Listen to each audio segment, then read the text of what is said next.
সুপ্রিয় দর্শক, এই মুহূর্তের সবথেকে বড় খবর। দর্শক, আপনারা সকলেই জানেন আর.জি. কর কাণ্ডে মহিলা চিকিৎসকের মৃত্যুর ঘটনায় রাজ্য রাজনীতি একেবারে তোলপাড়। এই আবহে কলকাতা হাইকোর্টের প্রধান বিচারপতির নির্দেশে তদন্তভার হাতে নিয়েছিল সিবিআই। তার পরপরই কেন্দ্রীয় তদন্তকারী সংস্থার সিবিআই আধিকারিকরা জোর কদমে তদন্ত চালিয়ে যাচ্ছে। এই আবহে সময় যত এগোচ্ছে ততই আর.জি. কর কাণ্ড নিয়ে নতুন নতুন প্রশ্ন উঠে আসছে বা নতুন নতুন চাঞ্চল্যকর তথ্য উদ্ঘাটিত করছে কেন্দ্রীয় তদন্তকারী সংস্থার সিবিআই আধিকারিকরা। আপনারা সকলেই জানেন এই নির্যাতিতা মহিলার মাথার কাছ থেকে একটি ডায়েরি উদ্ধার করেছিল কলকাতা পুলিশ এবং সেই ডায়েরির কিছু পাতা ছেঁড়া ছিল। সেই পাতা কে ছিঁড়েছে বা সেই পাতাতেই কি গোপন কিছু লেখা ছিল, এমন প্রশ্ন কিন্তু উঠে গিয়েছিল তখন। আর সেই প্রশ্নের জবাব দিল বা পরীক্ষা নিরীক্ষা করে সেই তথ্য ফাঁস করে দিল কেন্দ্রীয় তদন্তকারী সংস্থার সিবিআই আধিকারিকরা যে সেই ডায়েরির পাতা কারা ছিঁড়েছিল, কেন ছিঁড়েছিল, বা ওই মহিলা নির্যাতিতার মাথার কাছে কে ডায়েরি রেখেছিল।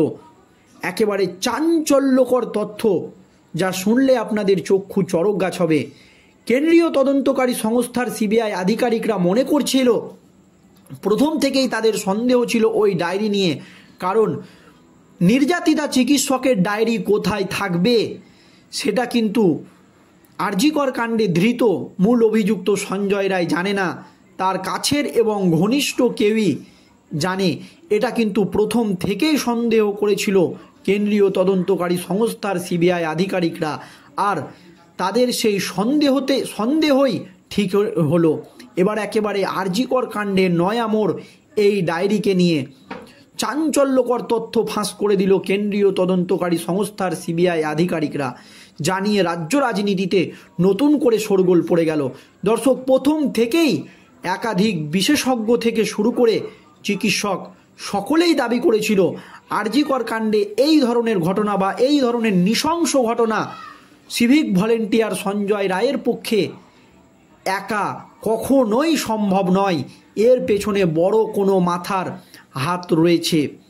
এই দাবি কিন্তু প্রথম থেকেই করা হচ্ছিল, আর সঞ্জয় রায়কে বলির পাঁঠা করা হচ্ছে।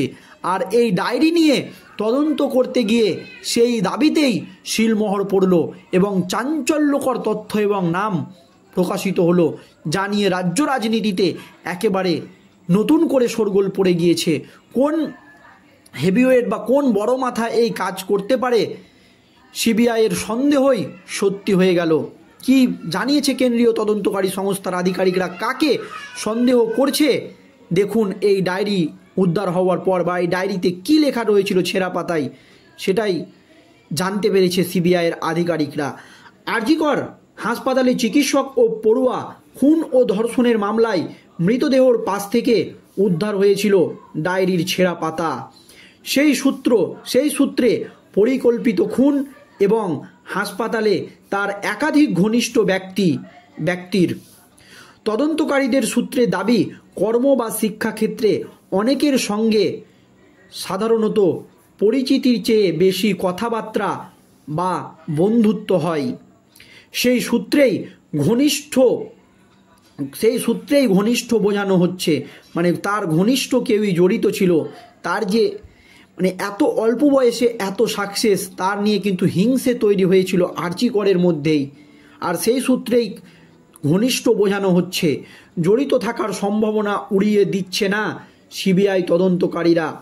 তাদের সূত্রে দাবি, এই ডায়েরির পাতায় মেয়েটির যে স্বপ্নের কথা লেখা ছিল তার সূত্র ধরে তারা আরও কিছু নতুন নতুন তথ্য অনুসন্ধান করেছেন। তদন্তকারীদের প্রাথমিক অনুমান, খুন ও ধর্ষণ করার পরে ডায়েরির পাতা সাজিয়ে রাখা হয়ে থাকতে পারে এবং এর পেছনে কাজ করতে পারে মেয়েটির প্রতি আক্রোশ চরিতার্থ করার আনন্দ। দর্শক দেখুন, পরিকল্পনা করে এই ডায়েরিকে সাজিয়ে রাখা হয়েছিল আর তার পেছনে কাজ করেছিল মেয়েটির প্রতি আক্রোশ চরিতার্থ করার আনন্দ।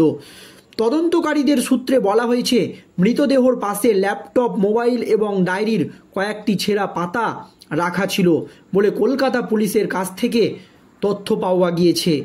ওই ডায়েরির হাতের লেখা যাচাই করা হচ্ছে। ডায়েরির পাতার লেখা ওই ছাত্রীর ও অন্যান্য খাতা ও নোটবুকের হাতের লেখা মিলিয়ে দেখার জন্য হস্তলিপিদের সাহায্য নেওয়া হচ্ছে।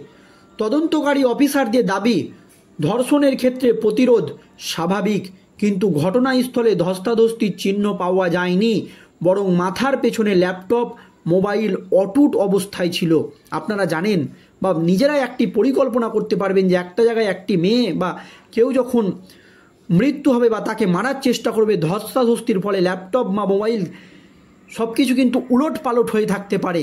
কিন্তু তদন্তকারীদের দাবি সব কিছুই একেবারে মাথার পেছনে অটুট অবস্থায় বা সুন্দরভাবে সাজানো ছিল। তদন্তকারীদের সূত্রের এও দাবি, খুন ও ধর্ষণের পরে একাধিক ব্যক্তি সেমিনার হলে পরিপাটি করে মৃতদেহ এবং ল্যাপটপ, মোবাইল ও ডায়েরির পাতা সাজিয়ে রাখতে পারে, কারণ যতটা নিপুণভাবে সবটা গোছানো ছিল তা একজনের পক্ষে করা সম্ভব নয় বলেই মনে করছে কেন্দ্রীয় তদন্তকারী সংস্থার সিবিআই আধিকারিকরা। সিবিআই সূত্রের দাবি, এই ডায়েরির ছেঁড়া পাতায় লেখা রয়েছে, আমি এমডি গোল্ড মেডেলিস্ট হতে চাই, বাবা মাকে দেখতে হবে আমাকেই। আরও একটি কাগজে কালো কালি দিয়ে কিছু একটা লিখে ফের তা কেটে দেওয়া হয়েছিল।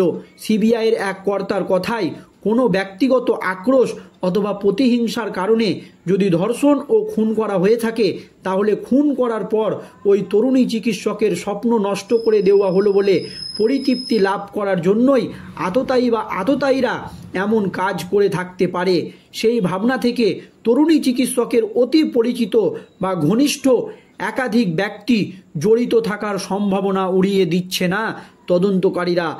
তদন্তকারীদের সূত্রে দাবি, ধর্ষণ ও খুনের ঘটনায় ধৃত সঞ্জয় রায়ের ওই তরুণীর ডায়েরি পাওয়ার কথা নয়। ওই চিকিৎসকের ডায়েরি কোথায় রাখা ছিল তা একমাত্র হাসপাতালে তার ঘনিষ্ঠরাই জানতে পারে। সেই ক্ষেত্রে তেমন কেউ ওই ডায়েরির পাতা মৃতদেহর পাশে রেখে দিতে পারেন এমন সম্ভাবনা কিন্তু উড়িয়ে দিচ্ছে না সিবিআইয়ের আধিকারিকরা বা তদন্তকারীরা। তাদের বক্তব্য, ইতিমধ্যেই ওই চিকিৎসকের কয়েকজন ঘনিষ্ঠ সহপাঠীকে পলিগ্রাফ টেস্ট করা হয়েছে। ওই রিপোর্ট দেখা হচ্ছে। শুক্রবার আরজিকর হাসপাতালের প্রাক্তন অধ্যক্ষ সন্দীপ ঘোষ ও মৃত চিকিৎসকের দুই সহপাঠীকেও দীর্ঘ জিজ্ঞাসাবাদ করা হয়। সূত্রের খবর, জিজ্ঞাসাবাদ করা হয়েছে কলকাতা পুলিশের তদন্তকারী অফিসারদের কয়েকজনকেও। জানিয়ে নতুন করে এই ডায়েরি আবারও রহস্য তৈরি করে দিল এই আরজিকর কাণ্ডে। দর্শক, এই ডায়েরি নিয়ে আপনাদের মতামত অবশ্যই কমেন্টে জানাবেন। ধন্যবাদ।